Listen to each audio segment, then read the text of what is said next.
Tozoita ndichita chitara. Ndichakubvunza amwe question acho chakubereka.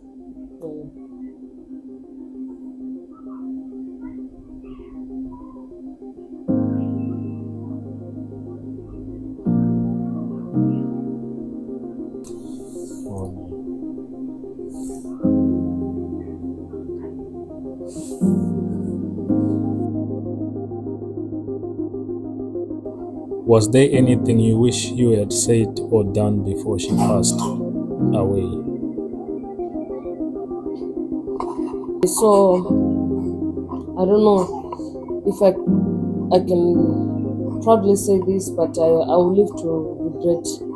The time my grandmother got sick, she was in Zimbabwe. Then a daughter took her to South Africa for some medical attention. While she was in South Africa, I was planning to go and visit her. I was planning to go and show her my kids, because the time I left, she only met with my husband several times, but with my kids, they were all born in the UAE, so she did not get a chance to meet them, of which I was planning to go and visit this year. So the thing is, when she was sick in South Africa, I told my aunt, I'm planning to come, I need to come this week. Then she kept telling me, don't worry, she'll be fine. Don't worry, she'll be fine. For now, just stay there and we can see what we can do about it. So one thing I regret is she died before she finally met my kids. But I'm also proud of myself, because we always did video calls with my grandmother, even when she was still in Zimbabwe. We always did some video calls. She saw my kids knew her. And we always exchanged pictures. Thank God for technology at least. So somehow I feel like the only regret that I have, or the only thing I wish I could have done earlier, was to go and visit her before she died. Because I realized life is too short, and in life, whatever you want to do, if it is important for you, never procrastinate, because you never know how much time you have left until it's gone. Can you describe what your grandmother meant to you in your life growing up as an adult?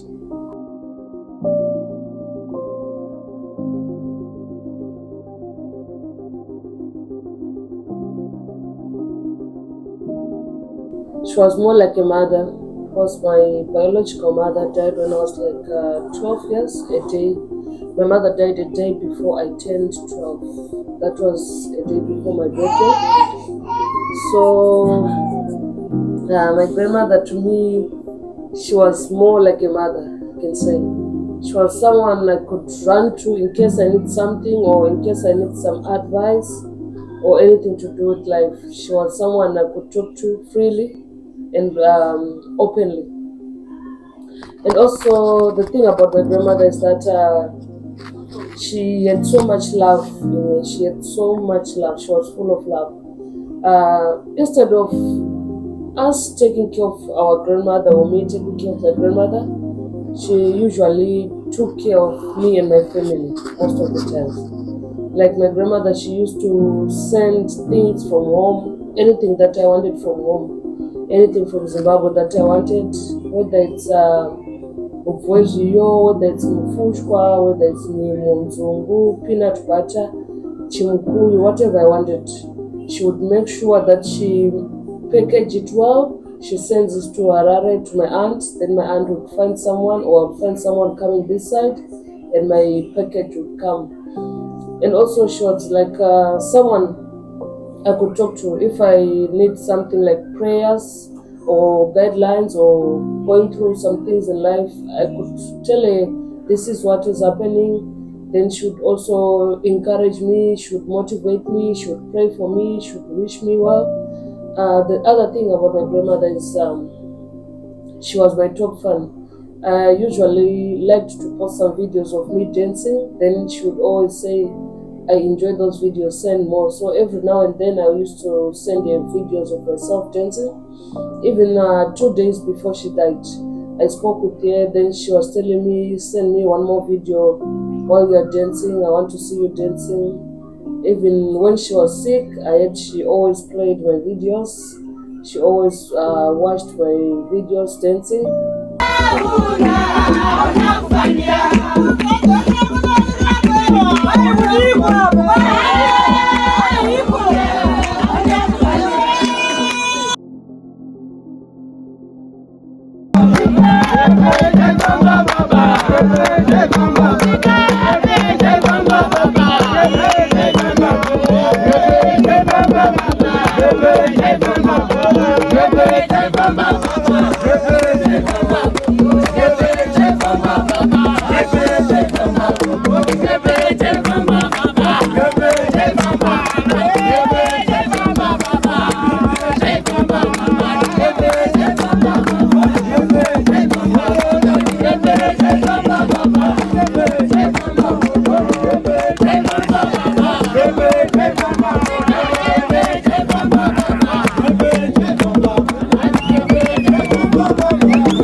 What moments in your grandmother's life showed how strong or brave she truly was?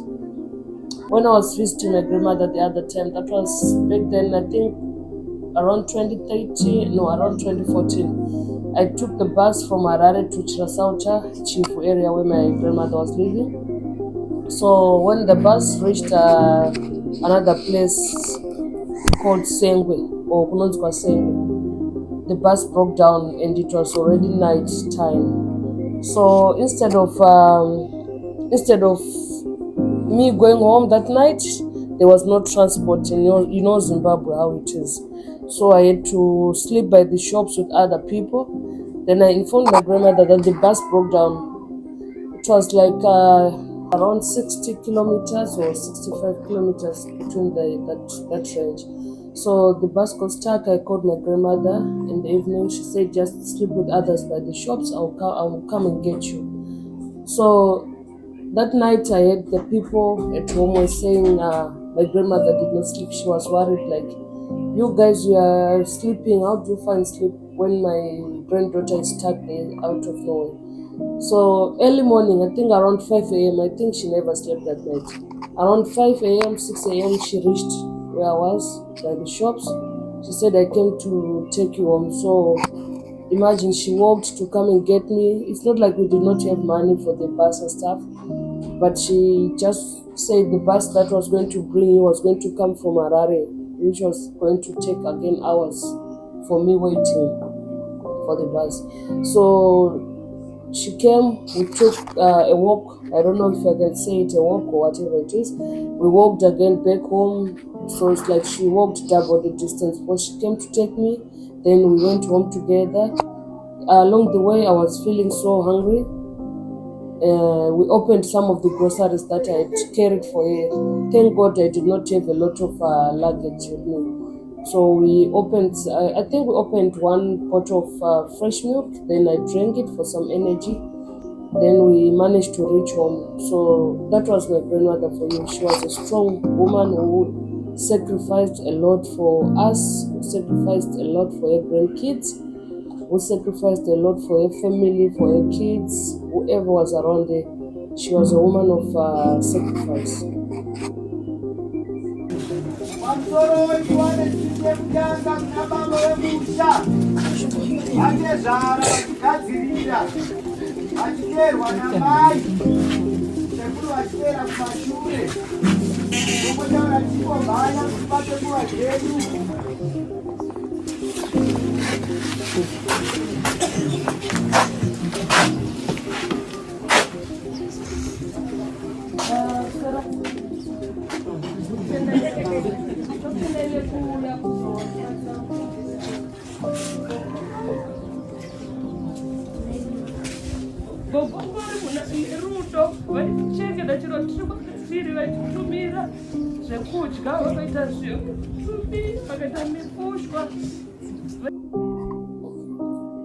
If you could spend one more day with her, what would you want to do or say? I would love to, I don't know, because I lived my best life with her. I did everything I could with her. I did everything I could for her. So she was well taken care of. She never lacked anything. Whatever she wanted, she got it from her grandkids. She got it from her kids as well. So it's not like there's something that I'm regretting that I wish I did for my grandmother. So for me, also the thing is, I low-key feel like she's now in a better place. Why I say so? Because my grandmother, ever since her husband died, that was back in 2002, she had been sick on off with the stress and everything. Then as the more she grows, the more it got worse. Here and there she was getting sick, but she was a strong person. So for me, I feel like now she's resting. She's finally resting. It might be said that we lost a dearest family member, but also we gained an angel, and also her body is no longer in pain. That's the good thing about my grandmother's death. It's not like a good thing, as in good thing, but I comfort myself and I tell myself that she's now in a better place. She's no longer in pain. This death of my grandmother is different from those people who die sudden deaths. You know, some people just die from an accident, some people just wake up dead, some people just fall down and die.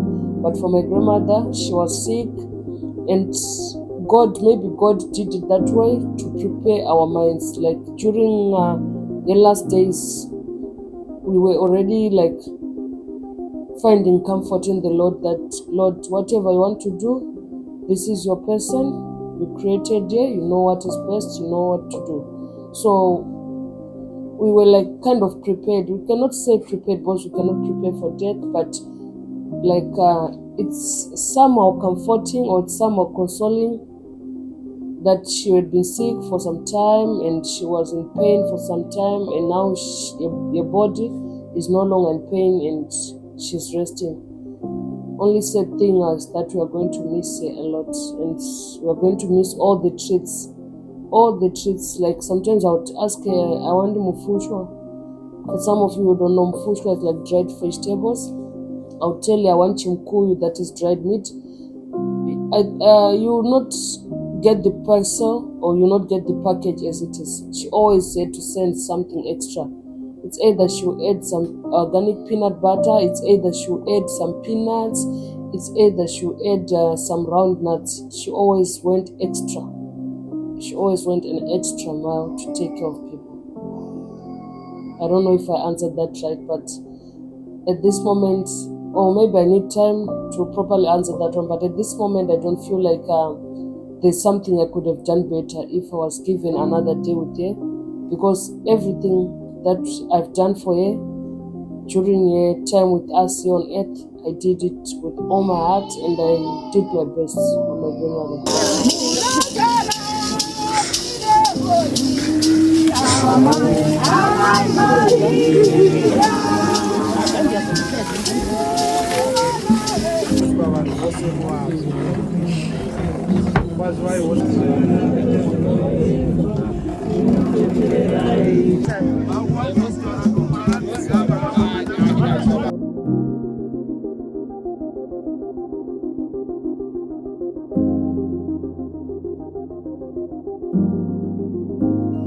How do you think people in the community saw your grandmother? Okay, people in the community or in our village saw my grandmother as their Mother Teresa. She was like a river where everyone was coming to drink from. She took care of people. She took care not only for us, but also she took care of people around her, even people in the community. Those who did not have like food, those who did not have like money to do something in case they have an emergency, they always knew that if they go to my Viola's place, they would always get what they wanted. She was a very generous person. I also thought it was just like that, but I noticed it during a funeral, during a burial. People came from all corners of the world. There were many people who came to bury my grandmother. The place was full of cars, full of people, and everyone who was there spoke very good and very positive about my grandmother. Of which at one point I thought it was only our loss as a family, but I realized also the community lost a very important person.